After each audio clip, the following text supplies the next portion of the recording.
નમસ્કાર મિત્રો, સ્વાગત છે તમારું અમારી યુટ્યુબ ચેનલમાં। તો મિત્રો, એએમસી એટલે કે અમદાવાદ મહાનગરપાલિકા દ્વારા જે સહાયક ફાયરમેનની પોસ્ટો ભરતી જાહેર કરવામાં આવેલી છે, તો આ ભરતીમાં જાતે ઓનલાઈન અરજી કેવી રીતે કરી શકાય તેના વિશે સ્ટેપ બાય સ્ટેપ એક જ વિડીયોમાં આપણે માહિતી મેળવી લઈએ। પરંતુ તે પહેલા વિડીયો ગમે તો લાઈક અને શેર કરી દેજો, ચેનલમાં નવા હોય તો ચેનલને સબસ્ક્રાઇબ કરી દેજો। તો ચાલો મિત્રો, વિડીયોની શરૂઆત કરીએ।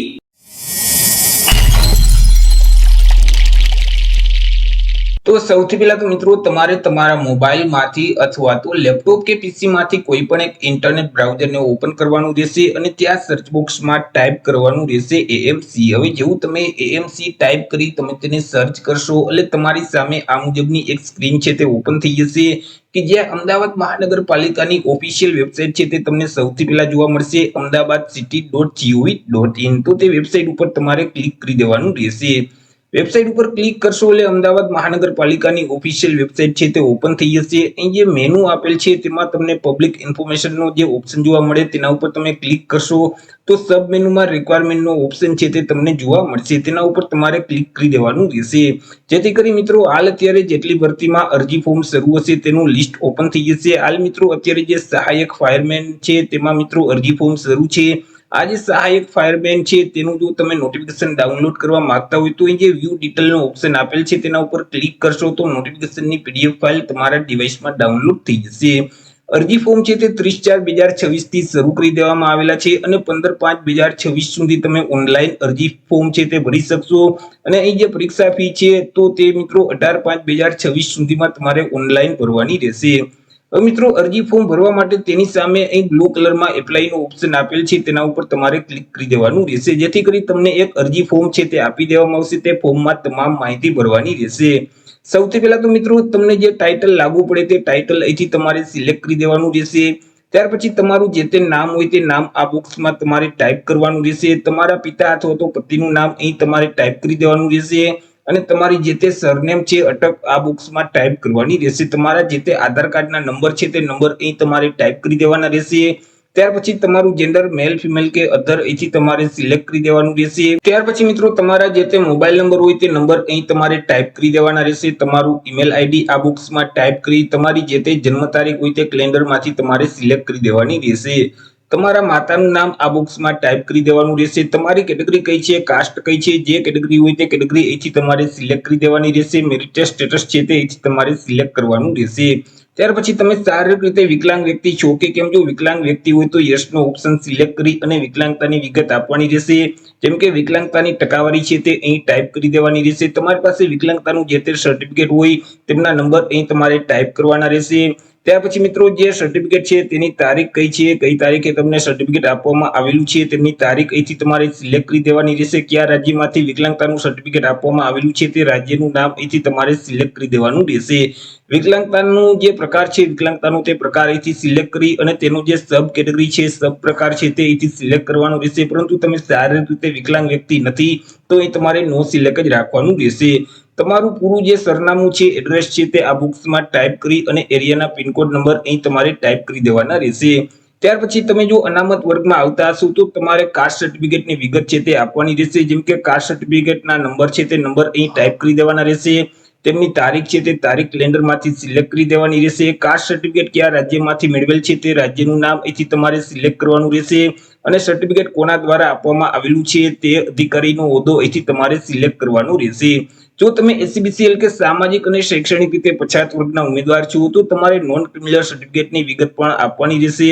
નોન ક્રિમિનલ સર્ટિફિકેટની તારીખ છે તે કેલેન્ડરમાંથી સિલેક્ટ કરવાની રહેશે। સર્ટિફિકેટના નંબર અહીં તમારે ટાઈપ કરી દેવાના રહેશે। સર્ટિફિકેટ કયા સત્તા અધિકારી દ્વારા આપવામાં આવેલું છે તેમનો હોદ્દો અહીંથી તમારે સિલેક્ટ કરવાનું રહેશે। ત્યાર પછી તમારે એજ્યુકેશન ક્વોલિફિકેશન એટલે કે શૈક્ષણિક લાયકાતની વિગત આપવાની રહેશે। તો અહીંથી એસએસસી એટલે કે ધોરણ 10 નો ઓપ્શન સિલેક્ટ કરવાનું રહેશે।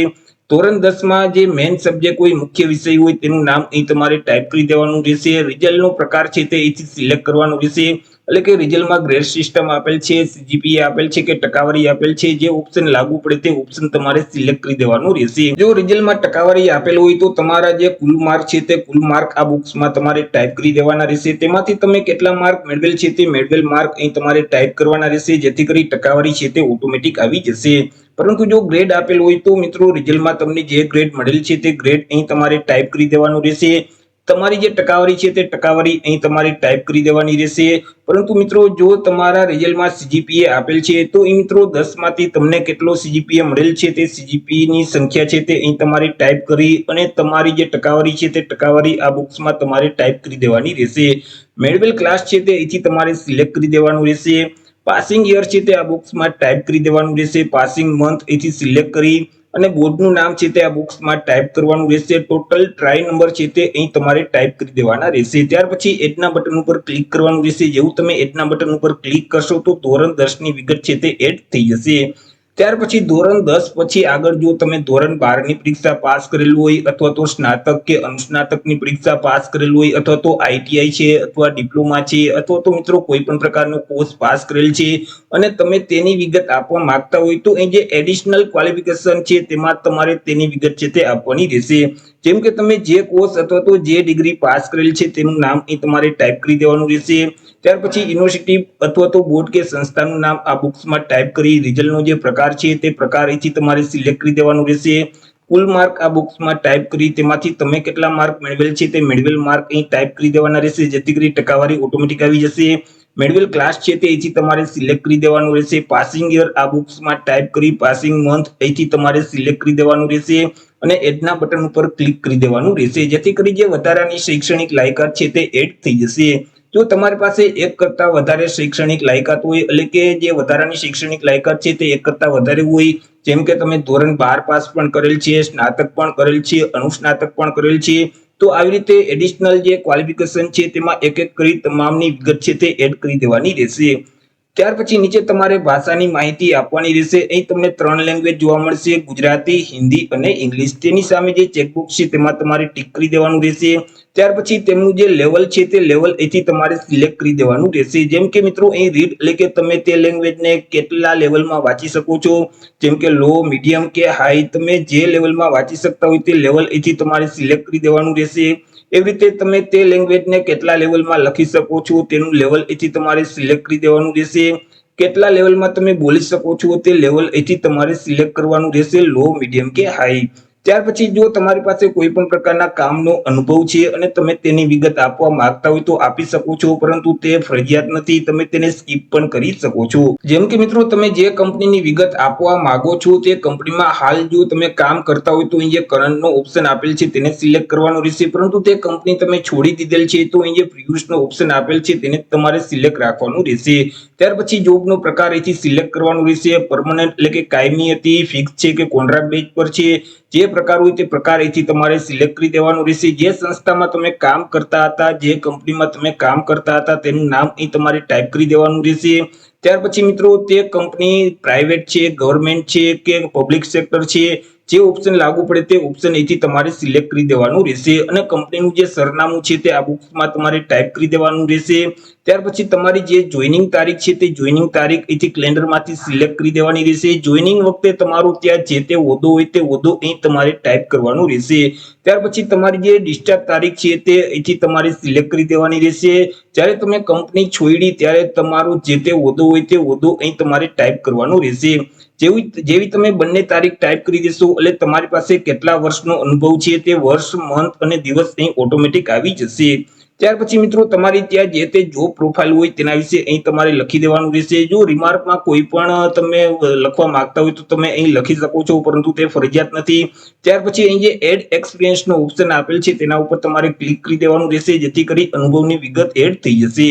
એવી રીતે જો એક કરતા વધારે કંપનીનો અનુભવ છે તો એક એક કરી તમે તમામ કંપનીના અનુભવની વિગત છે તે એડ કરી શકશો।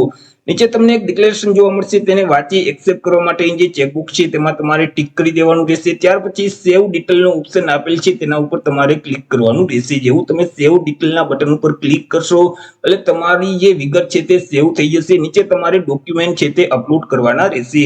તેમાં સૌથી પહેલા તો મિત્રો અહીં તાજેતરનો પાસપોર્ટ સાઇઝનો ફોટોગ્રાફ છે તે અપલોડ કરવાનો રહેશે। જે ફાઇલ અપલોડ કરો છો તે જેપીજી અથવા તો પીએનજી ફોર્મેટમાં જોવી જોઈએ। ચોઈસ ફાઇલનો જે ઓપ્શન આપેલ છે તેના ઉપર ક્લિક કરી ફોટાને સિલેક્ટ કરી દેવાનું રહેશે। ત્યાર પછી બીજા નંબરમાં તમારે સિગ્નેચર છે તે અપલોડ કરવાની રહેશે। ત્રીજા નંબરમાં તમારે આધાર કાર્ડની કોપી અપલોડ કરવાની રહેશે। બંને બાજુ વ્યવસ્થિત સ્કેન કરી અને તેની એક પીડીએફ ફાઇલ બનાવી તમારે અપલોડ કરવાની રહેશે। ત્યાર પછી જો તમે અનુભવની વિગત આપેલ હોય તો તમારી પાસે અનુભવ હોય તો મિત્રો તમારે અનુભવનું જે પ્રમાણપત્ર છે તે પણ તમારે અપલોડ કરવાનું રહેશે। તમે જો અનામત વર્ગમાં આવતા હશો તો જે જાતિનો દાખલો છે તે પણ પીડીએફ ફોર્મેટમાં અપલોડ કરવાનું રહેશે। તમે સામાજિક અને શૈક્ષણિક રીતે પછાત વર્ગના ઉમેદવાર હશો તો તમારી પાસે જે નોન ક્રિમિનલ સર્ટિફિકેટ છે તે પણ પીડીએફ કોપીમાં તમારે અપલોડ કરવાનું રહેશે। તમામ ડોક્યુમેન્ટ અપલોડ થઈ ગયા પછી અહીં જે સબમિટ એપ્લિકેશનનો ઓપ્શન આપેલ છે તેના ઉપર તમારે ક્લિક કરવાનું રહેશે। જેવું તમે સબમિટ એપ્લિકેશનના બટન ઉપર ક્લિક કરશો તો તમારી અરજી છે તે સેવ થઈ જશે, સબમિટ થઈ જશે। તમને એક અરજી નંબર છે તે આપી દેવામાં આવશે। ત્યાર પછી આગળ મિત્રો તમારે અરજી ફી છે તે ભરવાની રહેશે। અરજી ફી ભરવા માટે અહીં તમને સાઇડ મેનુ આપેલ છે તેમાં ફી પેમેન્ટનો ઓપ્શન જોવા મળશે, તેના ઉપર તમારે ક્લિક કરવાનું રહેશે। એટલે ફરીથી આ મુજબની સ્ક્રીન ઓપન થઈ જશે। તેમાં અહીંથી તમારે સહાયક ફાયરમેનનો જે ઓપ્શન છે તેને તમારે સિલેક્ટ કરી દેવાનો રહેશે। તમને જે અરજી નંબર આપવામાં આવેલા છે તે નંબર આ બોક્સમાં ટાઈપ કરી દેવાના રહેશે। તમારી જન્મ તારીખ કેલેન્ડરમાંથી સિલેક્ટ કરી સર્ચનો જે ઓપ્શન આપેલ છે તેના ઉપર તમારે ક્લિક કરવાનું રહેશે। જેવું મિત્રો તમે સર્ચના બટન ઉપર ક્લિક કરશો એટલે નીચે આ મુજબની સ્ક્રીન ઓપન થઈ જશે કે જ્યાં તમારું નામ જોવા મળશે, કાસ્ટનું નામ છે તે જોવા મળશે, મોબાઈલ નંબર છે, ઈમેલ આઈડી છે, તમારે કેટલા રૂપિયા અરજી ફી ભરવાની થશે તે રકમ રૂપિયા અહીં જોવા મળશે। અહીં ડિક્લેરેશન આપેલ છે તેને વાંચી એક્સેપ્ટ કરવા માટે ચેકબોક્સમાં ટિક કરી દેવાનું રહેશે। ત્યાર પછી મિત્રો અહીં જે પે ફી પેમેન્ટનો ઓપ્શન આપેલ છે તેના ઉપર તમારે ક્લિક કરવાનું રહેશે। એટલે મિત્રો આ મુજબની એક સ્ક્રીન છે તે ઓપન થઈ જશે। અહીં તમને પેમેન્ટનું જે કન્ફર્મેશન ડિટેલ છે તે જોવા મળશે, તેમાં એકવાર તમામ માહિતી ચેક કરી લેવાની રહેશે। ત્યાર પછી તમે કોના માધ્યમથી પેમેન્ટ કરવા માંગો છો, પેમેન્ટ ગેટવે 1 કે ગેટવે 2, તમે જેના માધ્યમથી પેમેન્ટ કરવા માંગતા હોય તે ઓપ્શન સિલેક્ટ કરી કન્ફર્મ પેમેન્ટનો ઓપ્શન આપેલ છે તેના ઉપર તમારે ક્લિક કરી દેવાનું રહેશે। આગળ મિત્રો આ મુજબની એક સ્ક્રીન ઓપન થઈ જશે। તમે કોના વડે પેમેન્ટ કરવા માંગો છો, તમે ક્યુઆર કોડ એટલે કે યુપીઆઈ વડે પેમેન્ટ કરવા માંગો છો અથવા તો અહીં નેટ બેન્કિંગ છે, ક્રેડિટ કાર્ડ કે ડેબિટ કાર્ડ છે, તમે જેના વડે પેમેન્ટ કરવા માંગતા હોય તે ઓપ્શન સિલેક્ટ કરી કાર્ડ કે બેંકની વિગત ફિલ કરશો અને મેક પેમેન્ટના બટન ઉપર ક્લિક કરશો તો અહીં ઓનલાઈન ફી છે તે ભરાઈ જશે। અથવા તો અહીં જે ક્યુઆર કોડ છે તેને મિત્રો ગૂગલ પે અથવા તો ફોન પે અથવા તો કોઈ પણ યુપીઆઈ એપ્લિકેશન છે તેને સ્કેન કરશો અને મિત્રો તેમાંથી તમે ફી છે તે ભરી શકશો। તો એ રીતે મિત્રો જે અમદાવાદ મહાનગરપાલિકા દ્વારા જે સહાયક ફાયરમેનની પોસ્ટ પર ભરતી જાહેર કરવામાં આવેલી છે તેમાં તમે જાતે જ ઓનલાઈન અરજી કરી શકો છો। તો આશા રાખું છું વિડીયો પસંદ પડ્યો હશે। વિડીયો પસંદ પડ્યો તો લાઈક અને શેર કરી દેજો। ચેનલમાં નવા હોય તો ચેનલને સબસ્ક્રાઇબ કરી દેજો। ફરી મળીશું એક નવા ટોપિક સાથે એક નવા વિડીયોમાં। ત્યાં સુધી જય હિન્દ, વંદે માતરમ।